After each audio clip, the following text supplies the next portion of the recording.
The United States has announced plans to impose additional sanctions on Iran for acquiring the S-400 air defense system from Russia. But will the sanctions have any real impact? Iran isn't backing down. In fact, it has even issued a warning to Arab nations, cautioning them against supporting Israel. While Iran is ready to challenge its adversaries, will it bend under the threat of sanctions? Let's find out. The U.S. has enjoyed dominance in the Middle East, propping up its ally Israel and bullying countries into submission with sanctions, military interventions, and covert operations. But times are changing.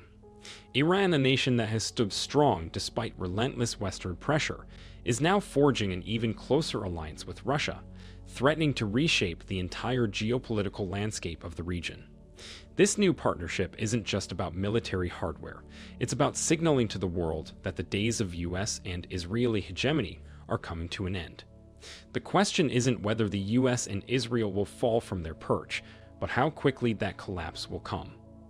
Iran's latest move, acquiring the S-400 air defense system from Russia, has triggered a series of reactions from Washington and Tel Aviv. But let's be honest, this isn't about peace or security.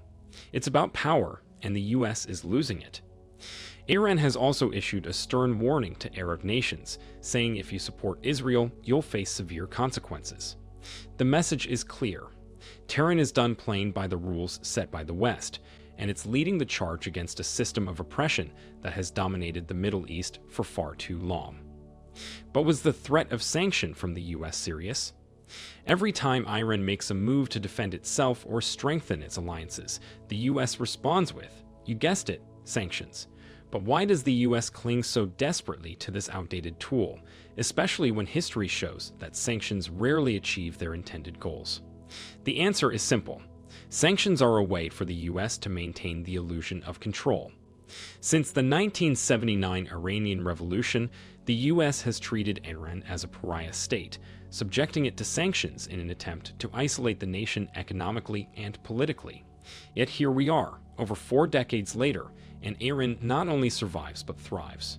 The country has built a robust internal economy, developed its military industry, and formed alliances with powerful nations like Russia and China. Every time the US tightens its grip, Iran finds a way to slip through its fingers. Take the latest sanctions.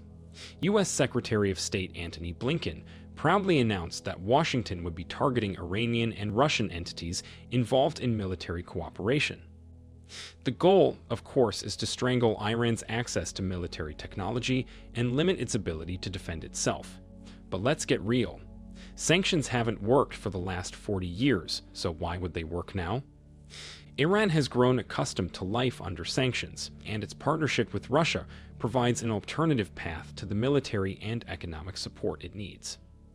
Moreover, sanctions are not a show of strength, they're a sign of desperation. The US is losing its grip on the Middle East, and sanctions are the last tool left in its kit. It's like watching a bully who's been outmatched but keeps throwing punches long after the fight is lost. Washington is still clinging to the old playbook, but the world has moved on.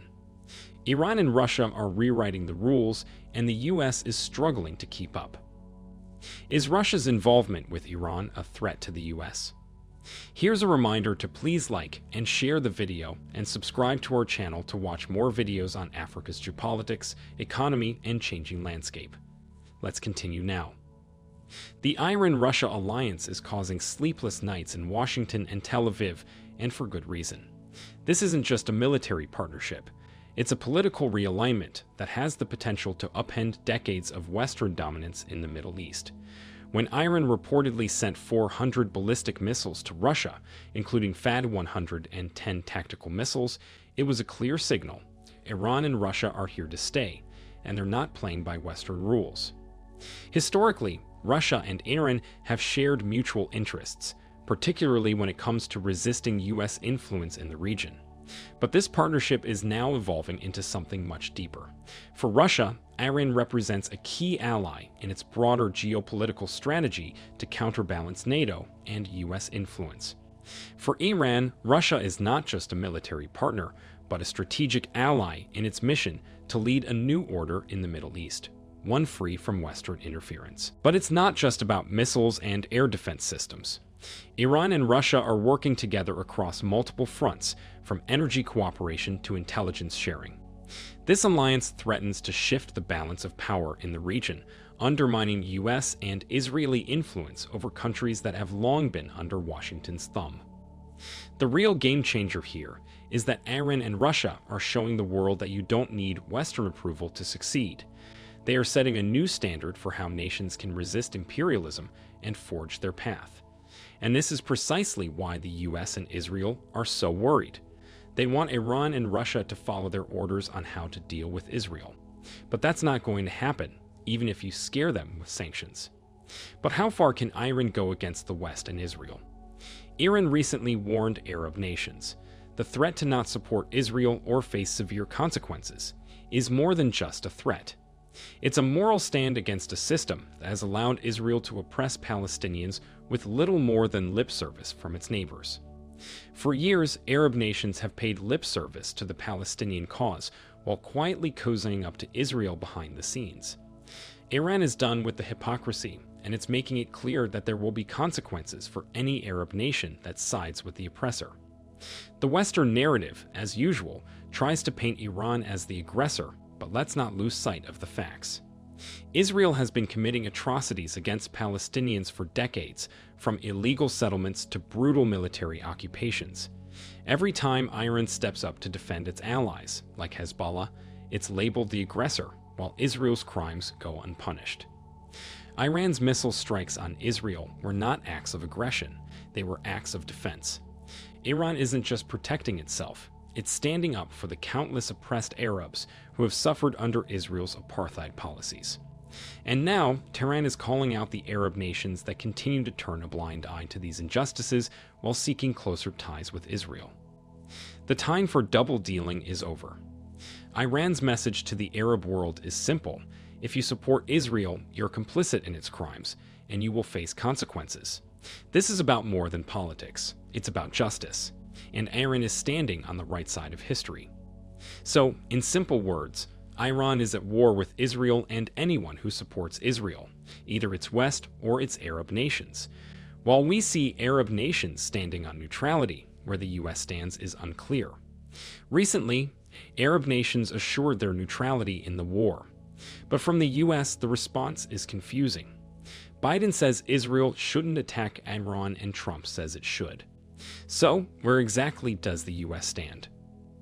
Given the stark divide between Biden's caution and Trump's call for aggression, the US is unlikely to adopt a coherent stance on Iran anytime soon. Instead, we're likely to see more of the same. A mix of sanctions and diplomatic efforts, with no clear long-term strategy.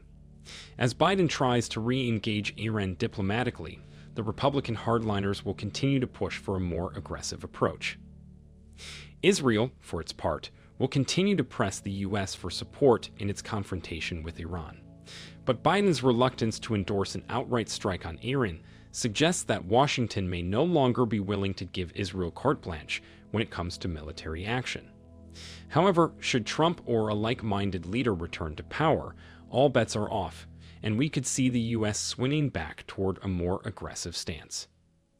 So, what does the future hold for the Middle East? One thing is clear. The US and Israel's days of unchecked dominance are coming to an end. Iran and Russia's alliance is the beginning of a new era, one where Western approval is no longer needed. Sanctions, threats, and military posturing won't stop this shift. The world is changing, and Iran is at the forefront of that change. Do you think Iran will be scared of the US threat? Does the US even mean it when it tries to scare nations with sanctions? Let us know in the comments section. Do you think Arab nations will take Iran's warning seriously?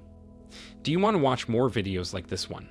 If yes, subscribe to our channel and press the bell icon next to it. We have decided to bring videos on something nobody talks about: African politics, the economy, and increasing power. Thanks for watching, and until the next video, stay tuned. Tell us what you think in the comment section. Like and share the video, and subscribe so that you don't miss any of our African videos. It's the best way to support us.